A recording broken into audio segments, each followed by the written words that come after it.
Hello, all, and welcome to the weekly podcast. I'm your host, Gurtej Atwal. In today's podcast, we have an accomplished policymaker who motivates everybody around him. We'll learn from his experiences and lifelong learning in policymaking. We thank and welcome San Joaquin County Supervisor Miguel Villapudua. Good afternoon, and thank you for having me. I really appreciate it. It's a pleasure to Now, be here. thank you very much, Miguel. So, Miguel, majority of us, we know you. You are a grassroots person, always involved in the community. So, but for our audience, they want to learn a little bit more about you. Will you please share your personal and policy making journey with us? Sure, absolutely. Well, you know what? I was born and raised there from a rather large Hispanic family, and I have two brothers and two sisters. Um, and you know what? Grew up on the east side of Stockton, went to Franklin High School, Delta College, and I got in the early age. I got into real estate, and then I got into the transportation business. And later in life, my cousin Carlos Villapudua, who's now the assembly member, he appointed me to the planning commission, and that was a lot of fun. So from 2008 to 2016, I was actually a planning commissioner for San Joaquin County, and that kind of opened the doors for a lot of different things. I got to meet a lot of good people, and I got to see how basically the county works and how planning was. You're a planning commissioner, right? So you kind of know. You meet a lot of people, and you see what kind of businesses are going to be opening in the county, and you get to have your input and so forth. And then basically around 2015, 2016, my cousin Carl basically said, "Hey, Miguel, why don't you run for office?" And I thought long and hard about it and talked to a lot of people and supporters, and I decided to run, and it's been a blessing. So I do thank my cousin Carl for that. It's been a blessing, and I've gotten involved in the community, and I I've wanted a hands-on approach, and met a lot of good people, and I've tried to help a lot of people along the way, and it's been a blessing. It's been fun. No, thank you very much, Miguel. Yeah, you are always with the community. So I Thank was you. just saying, so maybe more than 200 events you attend in a year. So Oh working yeah. 6 days Well, a there. week. Yeah. Yeah. You know what? Actually, you know what? The events are there's a lot of events, and there's also a lot of committee meetings. I'm on 21 committees, and between the committee events and the meetings, and the meetings you have with individuals in the community, you're spread pretty thin. So it's a interesting job because you're always shaking and baking. You're always moving, and the phone rings a lot. You get a lot of texts. My phone's ringing right now. You get a lot of texts. You get a lot of phone calls, and you're always on the run. And you got to have I never had a calendar before I was in office. I kind of just remember what I had to do, but now if I don't have a calendar, I'm pretty much lost. So, Yeah, no, it's a different way of working. Like you are one of that policymaker who right, wants to be with the people. So right. 200 events, that's maybe the base margin, but you tend to attend a lot and working 7 days a week. So do you think that that kind of experience or that kind of exposure, just being with the grassroots people, it helped you understand more what the grassroots issues are? Well, absolutely. You know what? If you're in touch and you're engaged in the community, and you talk to people and you go to different events and you meet different people, and you kind of know more or less what's going on, and you're engaged, I think it makes it that much easier to make decisions, for the community. You make common sense decisions. You know what makes sense because you're engaged and you're involved. And so I'd like to say that I've been in office going on 5 years now. I've made a real good effort to connect with everyone and try to be engaged, and try to make every community event I can, and make common sense decisions for people to have a good quality of life. Yeah, no, absolutely. We all see you as a facilitator, not somebody who is not reachable. You are always there, and you tend to solve problems by engaging people. Well, I appreciate that very much. I work pretty hard at it, trying to Yeah, try to be a facilitator. That's what it is, yeah. really. So you have a long experience, like you are involved in policy, and you were your education. You are part of Stockton since long, and in policy making since 2008. So what kinds of prominent issues you think that our Central Valley, especially San Joaquin County, has, and what is your approach towards that? Well, you know what? The issue that comes up in every discussion is probably homelessness. There's a big, obviously everybody's that's on their mind: illegal dumping, homelessness, COVID's a big issue, but you know what? You try to give it your best. The homeless issue, I believe, is more of a California issue. I mean, if we were to, if you were to go up and down the state of California, there's a homeless issue, and it's a California problem, is what I see. But everybody wants to talk about it. Like, what are we doing about it? You know, we try to build shelters, but the problem is it's wraparound services for everyone. Everybody needs help, but it can be overwhelming. You know, we have between 2,000 and 3,000 homeless people in San Joaquin County, and there's surrounding counties that have the same issue. So as many people as we want to take care of, believe me, if we're taking care of them, they will come here, and we're always going to have that issue. Right. So that's probably the biggest issue that everybody wants to talk about at the moment, you know, in our discussions.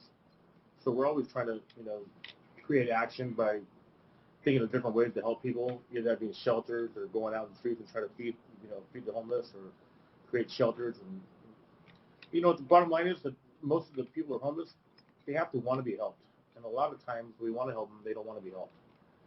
So we're always fighting that battle of let's help the people who want to be helped, and the people who do want to be helped. Yet, you know, they're gonna do their own thing. That's the problem. Right. No, Miguel, you are like a hands-on person who likes to work with the communities, who have seen you at many cleaning up events and talking about the homeless thing. Your office is always proactive. Right. It helps finding beds for the homeless. So what do you expect from the common citizens? So how they should be educated about the homelessness issue and how they can add value in that? Well, recently in our last board meeting, probably I want to say 2 meetings ago, we basically issued funds to different cities. I want to say we give the city of Manteca 2.5 million, the city of Lodi, I want to say 1.5 million, the city of Tracy. You know, we offered the city of Stockton 6.5 million, and they're still debating it. So basically, you know, we're trying to give the cities an opportunity to help their cause, you know, to help the people they have and the issues they're having. But it has to be a team effort between the cities and the counties. It's a big issue that needs to be looked at from everyone, not just the county, but all the cities. And we're trying our best. Like I said, I believe that we need more state and federal help. It's just a big issue, and you know, nobody wants to see homeless people in their community. You know, they pay taxes and they demand clean streets, and you know, they don't want to see what's going on the side of the freeways and in the parks. So I get it. I'm just as frustrated as everybody else. But Right. as soon as we do a cleanup and we move them, they can be back within, you know, 7 days. And we're always fighting that battle. And law enforcement is frustrated also because, you know, they're trying to help us. They try to help, you know, clear areas. And as soon as they clear the area, they're back. So it's very frustrating. Right. No, there's not one solution, as you mentioned. Yeah, all the cities have to be involved. All the citizens have to be engaged. The Right. smaller approaches maybe eventually will get a good solution about it. Right. And, about the water storage, so you always voiced at the Capitol opposing the Delta Tunnel, and you wrote letters as well in its Right. opposition. Right. So Water's always going to be a big issue. Right. The problem right now is there's not enough water. I mean, we're in a drought, and unfortunately, we need a snowpack, and we need to refill our reservoirs, and very complicated issue because water is a new oil, Right. and it's we just need more of it. We need to pray for rain. We need more water. We need a snowpack, and it's kind of tough to argue about something we don't have a lot of. You know what I mean? Right. So it's very difficult. Yeah, no, absolutely. Everyone has to be educated. Yeah, these are some concerns that in Central Valley, so that you are the policymaker, you are at the first forefront of those. But yeah, we should be talking about this so we can help you, kind of guide you through, so how Right. these issues can be approached. Right. So then, as your education was from Stockton, so throughout your whole life you stayed here. So one trend we are seeing that whoever is getting, like, after college, getting colleges from somewhere, they are not moving back to where their schooling was, Right. and there's a kind of a brain drain. Well, And you know what? If you're from Stockton, you have your roots here, you're going to want to come back. You know, right, if people get an education and they decide to leave, I get it. But the people who were really born here and their parents are here, their families here, I'm Hispanic and I have a large family and I want to be home and I want to be next to my family. you know, I stayed home, and a lot of my friends did too. And I believe it's your roots. You're gonna want to be where your roots are. So Yeah, no, absolutely. One can add more value. They day-to-day life, they can engage more. They are aware of the grassroots issues. They have family, and they can add more value if more opportunities are given to them where they grew up. yes, exactly. Yes. Right. And for the literacy front, you are a huge proponent that everybody has to be literate. Everybody Yes. should be, the kids should be reading. They should be better facilities. They should Yes. be learning the skill set. So from that perspective, what are your thoughts? So how that can be improved? Well, you know what? We need more books. We need more children to be focused on reading. We need, there's too many social activities right now as far as phones and social media.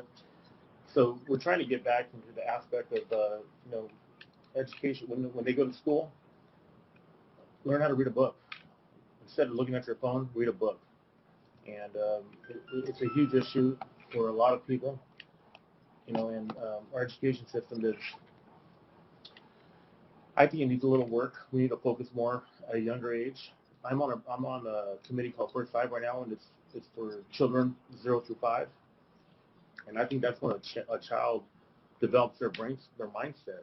And as many more books we can put in front of a child 0 through 5, so they can at least look at pictures and start to read and try to focus on, you know, mental images of reading. You know, I think it'd be better for everyone in the future. Right. Yeah, no, you did a lot during this COVID. This was a kind of something unexpected everybody has to face. So now slowly, eventually we are moving away and businesses, everything is opening up. So Right. what is the message around COVID to the citizens you have? Yeah, the message is pick up a book and read a book. You know, Right. focus on your mental state, and see how social media so much. Social media. I mean, I understand people want to see what's going on, but opening a book and reading a book, especially for a young child in high school or middle school or elementary, that can that can go a long ways. And your education was from Delta School, I went Delta to Delta College. College. Yes, Yeah, so Delta College is a very good resource here. We have to teach the skill sets. So do you, absolutely. so how do you encourage kids so they should be more learning towards the skills, towards the trades? Eventually, they can move on. You know, it's a good question how to approach it. You know, but my message is, hey, listen, get out your phone and pick up a book and try to, you know, make yourself a better person by reading. And you know, it's hard to say because, you know, these phones are attached to us; they're a part of us. But you know, my message is read a book. You know, Right. No, thank you. And another thing, what we are seeing with this COVID is like everybody was home, they needed to go out, like right, the bike lanes and all that thing. So in San Joaquin County, we have not that much bike lanes. So right. what is your thought in that direction? Because eventually, uh, that is a good habit where one gets out of their home, gets some exercise, and gets some free air. It's a tough situation. You know what? Our public works system is amazing. They do the best they can, but bike lanes are a huge asset to the community. And I think in our general plan, if you look for the next 20 years, we are looking at more parks, more bike lanes. We're trying to put the infrastructure in to have more bike lanes. But as of right now, you know, the roads are dangerous to put bike lanes. Some of these rural streets are like freeways. People are traveling very fast. Yeah, no, absolutely. It's always advisable for citizens to take caution and wherever they have the bike lanes, please use them. Unless, Right. yeah, there is planning and everything is in place, eventually we'll get there. Correct. And logistically, our San Joaquin County, I was reading that is at the numbers two throughout the United States from the logistic part, like trucking, all the warehouses. So it's at the top. So what's your message for all who are involved in the logistic business? So that is growing. So how they can improve themselves and grow in that business. So the question again is, I'm sorry? So the logistics, like the Right. trucking industry and warehouses. So San Joaquin County, it is at number 2 place as Right. throughout the United States. It's one of the logistic hub, like No doubt Tracy, about it. Yeah. Masika, Lathrop. So how do you think that will change the whole dynamic of our San Joaquin County? It's a good question. There's no doubt about the logistics have taken over San Joaquin County. If you go to Tracy, I mean, some of the size of the warehouses, they're Prologics. Some of their buildings are just ginormous. And, we have Amazon here. You know what? It's a good question for everyone. I mean, how do we handle it? So my message is, you know what?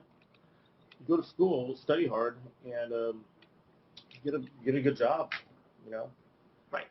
yeah, Absolutely. We are having more and more job opportunities with this logistic thing. Yeah, one can learn the trades or those kinds of things related to those and can stay in our San Joaquin County. right. Yeah, and for the young kids, so who may be thinking like you are very much involved and a role model for many around in the field of policymaking. So some school going or college going student looking towards you and learn from you how they can approach, what steps they can take if they want to be in policymaking. It's a good question. You know what? I recommend they attend as many social events as possible and find out what's going on in their community and make friends. I'm thinking making friends is probably the biggest thing. You never know who's going to be who can help you, Right. and you're growing up.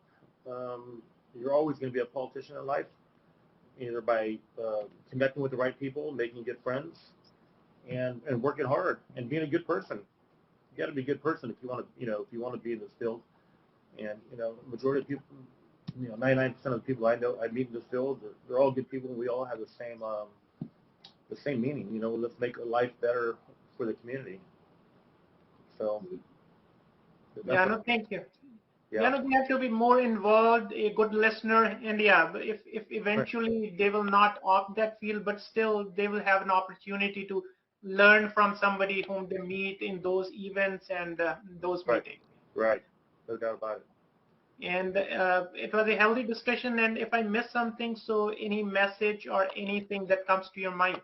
Well, I would say my message is if you're young, I want you to go to school and I want you to study hard and make good decisions in life and make your parents proud because your parents work hard for young people to have a successful life, like my parents did. My parents worked really hard in order for me to be successful in life. And so for all the children out there who are going to school, respect your parents, respect your brothers and sisters, respect your coaches, your teachers, because they're looking out for you and they want the best for you. As an elected official, I can tell you that makes me proud when I go to graduations and to see people succeed. I'm a big believer of faith. So if you have good faith, you're going to do well in life. And so for all these young people, I want you to study hard and listen to your mentors, your teachers, your coaches, your mothers and fathers, and you're going to do great in life. No, thank you very much, Miguel. We all sincerely appreciate your work towards the community as attending, being part of those events. You are taking time from your family, you are taking time from your loved ones to make a positive change in the community. No, I appreciate you having me very much. And to everyone out there, thank you for supporting me always. And I'm always available for any questions or anything like that. Sure, and we'll encourage our listeners if you have any follow-up questions from Miguel. He's on Facebook, LinkedIn, Twitter. You can always reach out to him or you can let us know. We can always forward those questions for him and you can get those answered. And in the end, I'll again thank you, Miguel, and thank you everybody for listening. Hey, We'll anytime, you call me anytime. We'll stay in touch.